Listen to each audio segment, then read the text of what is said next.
ഇതേപോലൊരു shoulder tie frock നമുക്ക് വേഗത്തിൽ stitch ചെയ്ത് നോക്കാം. ഞാൻ ഫസ്റ്റ് ലൈനിങ്ങിലാണ് കട്ട് ചെയ്യുന്നത്. അപ്പോൾ ലൈനിങ് 4ആയിട്ട് മടക്കി അതിൻ്റെ ലോക്ക് എത്ര ലെങ്ത്ത് വേണമെന്ന് മാർക്ക് ചെയ്യുക. അതുപോലെ വിട്ട് നോക്കുക. അതിനുശേഷം ഷോൾഡർ ലെങ്ത്ത് അടയാളപ്പെടുത്തുക. അതിനുശേഷം കൈക്കുഴി അടയാളപ്പെടുത്തുക. കൈക്കുഴിയിൽ നിന്ന് ഒരു 1 ഇഞ്ച് കുഴിച്ച് നമ്മുടെ കർവിങ് സ്കെയിൽ വെച്ച് മാർക്ക് ചെയ്ത് കറക്റ്റ് ചെയ്യുക. ജസ്റ്റ് ഒന്ന് അളവ് കറക്റ്റാണോ നമ്മൾ കൈക്കുഴിക്ക് എടുത്തതെന്നൊന്ന് ചെക്ക് ചെയ്ത് നോക്കുക. ശേഷം നമുക്ക് ചെസ്റ്റിൻ്റെ മെഷർമെൻറ്റ് നോക്കാം. എത്രയാണോ ചെസ്റ്റ് വരുന്നത് അതേ /4 ചെയ്യുക. പ്ലസ് ഒരു 1 ഇഞ്ചും കൂടെ നമുക്ക് തയ്യെത്തുമ്പോൾ ആക്കി ഇടുക. അതുപോലെ തന്നെ നമ്മുടെ ഇടവണ്ണത്തിൻ്റെ അളവും അങ്ങനെ തന്നെ മാർക്ക് ചെയ്യുക. ഫ്രോക്കൊക്കെ ആയതുകൊണ്ട് തന്നെ ചുരിദാർ പോലെ ഒരുപാട് ടൈറ്റ് ചെയ്തങ്ങ് വണ്ണം എടുക്കേണ്ട ആവശ്യമില്ല. നമ്മൾ ജസ്റ്റ് ഒന്ന് നോക്കുക. പിന്നെ വേണമെങ്കിൽ സൈഡൊന്ന് അടിച്ചു കൊടുത്താൽ മതിയാവും. ശേഷം ഞാൻ എടുക്കുന്ന നെക്ക് വിഡ്ത്തും നെക്ക് ലെങ്ത്തുമാണ്. നെക്ക് വിഡ്ത്ത് എന്ന് പറയുന്നത് 2.25 നെക്ക് ലെങ്ത്ത് വരുന്നത് ഒരു 3.5-4 ഇഞ്ചോളം എടുത്തിട്ടുണ്ട്. ഞാനിപ്പോൾ ഇവിടെ ചെയ്യുന്നത് ഷോൾഡർ ടൈ ഫ്രോക്ക് ആയതുകൊണ്ട് തന്നെ നെക്ക് വിഡ്ത്തിൻ്റെ അവിടെ നിന്ന് ഒരു 1 ഇഞ്ചും അതുപോലെ കൈക്കുഴിയുടെ അവിടെ നിന്ന് ഒരു 1 ഇഞ്ചും എടുത്തതിന് ശേഷം നെക്ക് ലെങ്തിലേക്ക് അത് കൊണ്ടുവന്ന് ജോയിൻ ചെയ്യുന്നുണ്ട്. ഇപ്പം നിങ്ങൾക്കത് നോക്കിയാൽ മനസ്സിലാവും. അതുപോലെ തന്നെ തിരിച്ച് കൈക്കുഴിയുടെ ആ അളവിലേക്ക് തന്നെ ആ 1 ഇഞ്ച് അടയാളപ്പെടുത്തിയത് കൊണ്ടുവന്ന് മാർക്ക് ചെയ്യുന്നുണ്ട്. കാര്യം അവിടെയാണ് നമ്മൾ ഫ്രോക്കിൻ്റെ ടൈ അല്ലെങ്കിൽ വള്ളി വെച്ച് കൊടുക്കുന്നത്. ജസ്റ്റ് ഷേപ്പെല്ലാം ഒന്ന് കറക്റ്റ് ചെയ്തെടുക്കുക. നമ്മളിപ്പോൾ രണ്ടാമത് മാർക്ക് ചെയ്ത് ആ 1 ഇഞ്ച് വെച്ചുള്ളത്.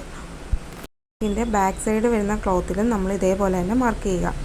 അത് ജസ്റ്റ് ഫ്രണ്ടിൽ നമ്മൾ മാർക്ക് ചെയ്ത ക്ലോത്ത് ജസ്റ്റ് ഒന്ന് ഇറക്കി വെച്ചിട്ട് മാർക്ക് ചെയ്തത് കറക്റ്റായിട്ട് കിട്ടും. പിന്നെ ഒരു കാര്യം ശ്രദ്ധിക്കേണ്ടതെന്ന് വെച്ചാൽ ബാക്ക് നെക്ക് ലെങ്ത് എത്ര വേണമെന്ന് ചെക്ക് ചെയ്തതിന് ശേഷം മാത്രം അതേപോലെ മാർക്ക് ചെയ്യുക. ചിലർക്ക് ബാക്ക് നെക്ക് ഫ്രണ്ട് നെക്കിൻ്റെ അത്രയും വേണ്ടി വരില്ല. അപ്പോൾ അത് ഒന്ന് നോക്കിയതിന് ശേഷം മാർക്ക് ചെയ്ത്, ഇല്ലെങ്കിൽ കഴുത്ത് ഒരുപാട് ഇങ്ങനെ ഇറങ്ങി വരുന്ന പോലെ തോന്നും നമുക്ക്. അപ്പോൾ അത് കുറച്ച് കുറയ്ക്കുന്നതായിരിക്കും നല്ലത്. ഞാനൊരു 1/2 ഇഞ്ച് ബാക്ക് ഫ്രണ്ടിനേക്കാളും ബാക്കിൽ കുറച്ചിട്ടാണ് മാർക്ക് ചെയ്തേക്കുന്നത്. ബാക്കിയെല്ലാം അതേപോലെ തന്നെ മാർക്ക് ചെയ്തിട്ടുണ്ട്. കട്ട് ചെയ്യുന്നതിന് മുമ്പ് ജസ്റ്റ് നമ്മുടെ അളവുകളെല്ലാം കറക്റ്റാണോ എന്നൂടെ ചെക്ക് ചെയ്ത് നോക്കുക. അതിനുശേഷം മാത്രം കട്ട് ചെയ്യുക. ഇവിടെ ആ കർവിങ് സ്കെയിൽ വെച്ച് കൈക്കുഴിയൊക്കെ ഒന്നുകൂടി ഒന്ന് ഷേപ്പാക്കി കൊടുക്കുന്നുണ്ട്. നിങ്ങൾ ചെയ്യുമ്പോഴും എന്തെങ്കിലും ഡിഫോൾട്ട് ഉണ്ടെങ്കിൽ അതൊന്ന് കറക്റ്റ് ചെയ്തതിന് ശേഷം മാത്രമേ നമ്മൾ കട്ട് ചെയ്യാവുള്ളൂ. നമ്മൾ മാർക്ക് ചെയ്ത മെഷർമെൻ്റ് എല്ലാം ഓക്കെ ആണ്. അപ്പോൾ നമുക്ക് കട്ട് ചെയ്ത് തുടങ്ങാം. നെക്ക് ഷേപ്പൊക്കെ കറക്റ്റാണോ എന്ന് ചെക്ക് ചെയ്തതിന് ശേഷം വേണം കട്ട് ചെയ്യാൻ. കാര്യം നമ്മൾ സ്റ്റിഫൊന്നും വെച്ചല്ല ഇത് ചെയ്യുന്നത്. അപ്പോൾ അത് കറക്റ്റായിട്ട് തന്നെ കട്ട് ചെയ്തെടുക്കണം. നേരം ഫ്രണ്ട് നെക്കും ബാക്ക് നെക്കും ഒരുമിച്ചിട്ട് കട്ട് ചെയ്യരുത്. ആദ്യം ഫ്രണ്ട് കട്ട് ചെയ്ത് ജസ്റ്റ് ഒന്ന് മടക്കിയതിന് ശേഷം ബാക്ക് നെക്ക് കട്ട് ചെയ്തെടുക്കുക.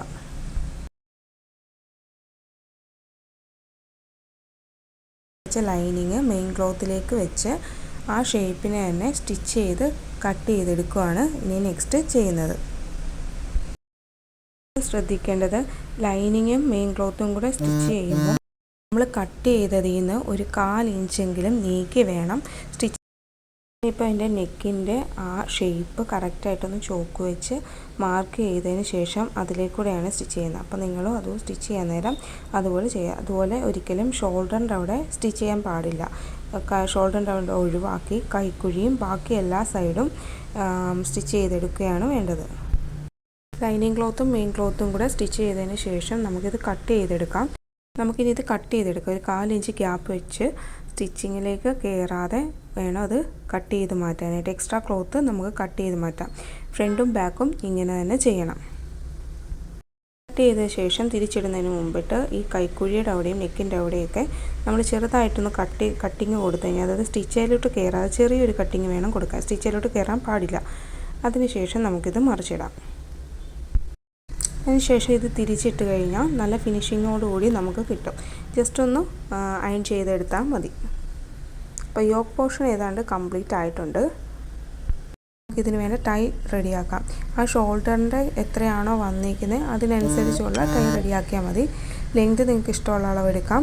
വിഡ്ത്ത് ഞാനൊരു 2-2.5 ഇഞ്ചാണ് എടുത്തേക്കുന്നത്. അത്രയും മതിയാവും. ആ ടൈ സ്റ്റിച്ച് ചെയ്ത ഭാഗം ഉള്ളിലാക്കി അത് തിരിച്ചിട്ട് കഴിഞ്ഞ് ജസ്റ്റ് ഒന്ന് അയൺ ചെയ്തെടുക്കുക. റെഡിയാക്കി വെച്ച ടൈ യോക്ക് പോർഷനിൽ അറ്റാച്ച് ചെയ്യണം. നിങ്ങൾ വീഡിയോ കാണിക്കുന്ന പോലെ ശ്രദ്ധിച്ച് നോക്കി ചെയ്യണം. നല്ല വശത്തോടെ വേണം ടൈ അകത്തേക്ക് കയറ്റാൻ. എന്നിട്ട് അത് ടൈ അകത്തേക്ക് കയറ്റിയതിന് ശേഷം ഷോൾഡറിൻ്റെ അവിടെ ഡബിൾ സ്റ്റിച്ച് കൊടുത്ത് അത് ലോക്ക് ചെയ്ത് വെക്കുക, അല്ലെങ്കിൽ കറക്റ്റ് ചെയ്ത് വെക്കുക. എന്നിട്ട് വീണ്ടും ക്ലോത്ത് തിരിച്ചിടുമ്പോൾ അത് ടൈ അവിടെ അറ്റാച്ചായി കഴിയും. അതുപോലെ തന്നെ ഫ്രണ്ടും ബാക്കും ചെയ്തെടുക്കണം. പോർഷൻ ഏതാണ്ട് കംപ്ലീറ്റ് ആയിട്ടുണ്ട്. നമുക്കിനിയും ഇത് രണ്ടായിട്ട് മടക്കി, ഫ്രണ്ട് പോർഷനും ബാക്ക് പോർഷനും രണ്ടായിട്ട് മടക്കി വെച്ചതിന് ശേഷം ഒരു 1/4 ഇഞ്ച് ഒന്ന് ചരിച്ച് കട്ട് ചെയ്ത് കൊടുക്കണം.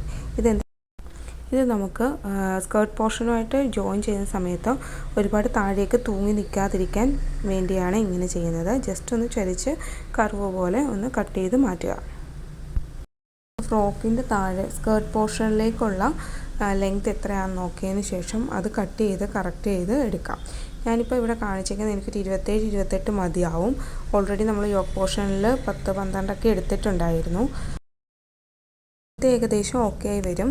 അത് നമുക്ക് യോക്ക് പോർഷൻ്റെ വിത്ത് എത്രയാണോ വണ്ണം എത്രയാണോ എടുത്തേക്കുന്നത് ഇടവെണ്ണത്തിൻ്റെ അവിടെ ആ സെയിം അളവിൽ തന്നെ നമ്മളിത് ഈ സ്കേർട്ട് ഭാഗവും ഒന്നി പ്ലീറ്റ് ഇട്ട് കൊടുക്കുക, അല്ലാന്നുണ്ടെങ്കിൽ ചെറിയ ഞൊറി ഇട്ട് കൊടുക്കുക. ഇതിപ്പം മെറ്റീരിയൽ ഇങ്ങനത്തെ ആയതുകൊണ്ട് ഞാൻ പ്ലീറ്റാണ് ചെയ്യുന്നത്. അത് പ്ലീറ്റ് ഇട്ട് കൊടുത്ത് ആ യോക്ക് പോർഷനിലേക്ക് ജോയിൻ ചെയ്തെടുക്കണം. രണ്ട് വശവും, ബാക്ക് സൈഡും ഫ്രണ്ട് സൈഡും. കയ്യിലിരിക്കുന്ന ക്ലോത്ത് എങ്ങനെയാണെന്ന് നോക്കിയിട്ട് വേണം. അരികളൊക്കെ മടക്കി സ്റ്റിച്ച് ചെയ്ത് കൊടുക്കാനുണ്ട്, അത് കൊടുത്തേക്കണം. ഞാനത് പ്രത്യേകം എടുത്ത് കാണിച്ചിട്ടില്ല.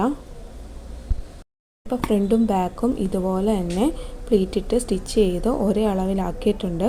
ഇനി നമുക്ക് ഇതിൻ്റെ രണ്ട് സൈഡും എഡ്ജൊന്ന് കൂട്ടിയടിക്കണം. ശേഷമാണ് ലൈനിങ് ജോയിൻ ചെയ്യുന്നത് ഇതിലേക്ക്. ശേഷം നമുക്ക് ലൈനിങ് ക്ലോത്തും ഇതുപോലെ തന്നെ സ്റ്റിച്ച് ചെയ്തെടുക്കാം. ലൈനിങ് ക്ലോത്തും സെപ്പറേറ്റ് തന്നെ ഇതുപോലെ പ്ലീറ്റ് ഇട്ട് എടുത്തിട്ട് വേണം ജോയിൻ ചെയ്യാനായിട്ട്. പ്ലീറ്റ് ഇട്ടെടുത്ത് അതിൻ്റെ അരികുകൾ സ്റ്റിച്ച് ചെയ്തതിന് ശേഷം പ്ലീറ്റ് ഇട്ട് അതിലേക്ക്, അതായത് നമ്മൾ നേരത്തെ സ്കേർട്ട് പോർഷൻ തയ്ച്ച് വെച്ച അതേ സെയിം അളവിൽ തന്നെ ലൈനിങ് ക്ലോത്തും വരണം. സെയിം വിട്ടിൽ തന്നെ ഇടവെണ്ണം എത്രയാണോ നമ്മൾ മെയിൻ ക്ലോത്തിന് വന്നേക്കുന്നത് അതേ വിട്ടിൽ തന്നെ ലൈനിങ് ക്ലോത്തും വരണം. ഇപ്പോൾ ഞാനിവിടെ കാണിച്ചിട്ടുണ്ട്. അതിന് ശേഷം നമുക്ക് ലൈനിങ് ക്ലോത്തും മെയിൻ ക്ലോത്തും കൂടെ അറ്റാച്ച് ചെയ്യാം. ഇവിടെ കണ്ട പോലെ തന്നെ മെയിൻ ക്ലോത്തും ലൈനിങ് ക്ലോത്തും കൂടെ കൂട്ടിച്ചേർത്ത് ഒരേ വണ്ണമാണോ നോക്കിയതിന് ശേഷം അത് തമ്മിൽ ജോയിൻ ചെയ്തെടുക്കണം. ഞാനിതിൽ യോക്ക് പോർഷനിൽ 2 ടക്കിട്ട് കൊടുത്തിട്ടുണ്ട്. അത് നിങ്ങൾക്ക് ആവശ്യമുണ്ടെങ്കിൽ ചെയ്യാം. ടക്കിട്ടാൽ കുറച്ചുകൂടി ഒരു ഭംഗി ഉണ്ടാവും. ഇനി നമുക്ക് യോക്ക് പോർഷനും സ്കേർട്ട് പോർഷനും കൂടെ ജോയിൻ ചെയ്യണം. അതിനുവേണ്ടി യോക്ക് പോർഷൻ രണ്ടായിട്ട് മടക്കി അതിൻ്റെ നടുക്ക് വശം എടുത്തതിന് ശേഷം അവിടെ ചെറിയൊരു നോച്ചിട്ട് കൊടുക്കുക. സെയിം പ്രൊസീജിയർ തന്നെ നമ്മൾ സ്കേർട്ട് പോർഷനിലും ചെയ്യണം. അതിനുശേഷം സ്കേർട്ട് പോർഷൻ ഓപ്പൺ ചെയ്ത് അതിനകത്തേക്ക് യോക്ക് പോർഷൻ വെച്ച് കൊടുക്കണം. അതിനുവേണ്ടി സ്കേർട്ട് പോർഷൻ്റെ നല്ല ഭാഗം ഓപ്പൺ ചെയ്യുക. അതിനുശേഷം നമ്മൾ യോക്ക് പോർഷൻ തിരിച്ച്, അതായത് അതും സെയിം നല്ല വശം തന്നെ ആകത്തക്ക രീതിയിൽ വേണം നമുക്ക് ചെയ്യാനായിട്ട്. ഇല്ലാന്നുണ്ടെങ്കിൽ സ്റ്റിച്ചിങ് തിരിഞ്ഞു പോകും. യോക്ക് പോർഷൻ ജോയിൻ ചെയ്യുന്ന സമയത്ത് ലൈനിങ്ങും ഒരേ വശത്തായിരിക്കണം. അതുപോലെ നല്ല ക്ലോത്തും ഒരേപോലെ ആയിരിക്കണം. അങ്ങനെ വേണം സ്റ്റിച്ച് ചെയ്ത് നോക്കാൻ. നമ്മൾ ജസ്റ്റ് ഒന്ന് പിടിച്ച് നോക്കിയിട്ട് മറിച്ച് നോക്കുക. നമ്മൾ സ്റ്റിച്ച് ചെയ്യുമ്പോൾ അത് കറക്റ്റായിട്ട് അങ്ങനെ തന്നെ വരുന്നുണ്ടോ എന്ന് നോക്കിയതിന് ശേഷം മാത്രം സ്റ്റിച്ച് ചെയ്ത് തുടങ്ങുക.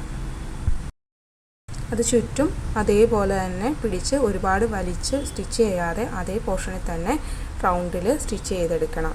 യോക്കും സ്കേർട്ട് പോർഷനും കൂടെ തമ്മിൽ അറ്റാച്ച് ചെയ്ത് സ്റ്റിച്ച് കൊടുക്കാൻ പ്രത്യേകം ശ്രദ്ധിക്കണം. ഒന്ന് നിങ്ങൾക്ക് പറ്റുമെങ്കിൽ ഒന്ന് ചെറുതായിട്ടൊന്ന് വരച്ച് ചെയ്ത് കഴിഞ്ഞാൽ അത് കറക്റ്റ് ലെവലിൽ തന്നെ നമുക്ക് സ്റ്റിച്ച് ചെയ്ത് കിട്ടും. ഇല്ലാന്നുണ്ടെങ്കിൽ യോക്കിൻ്റെ അവിടെ ജോയിൻ ചെയ്യുന്നിടത്ത് ചെറുതായിട്ടൊന്ന് മേലോട്ടും താഴോട്ടും ഒക്കെ കയറിയിരിക്കാനുള്ള സാധ്യതയുണ്ട്.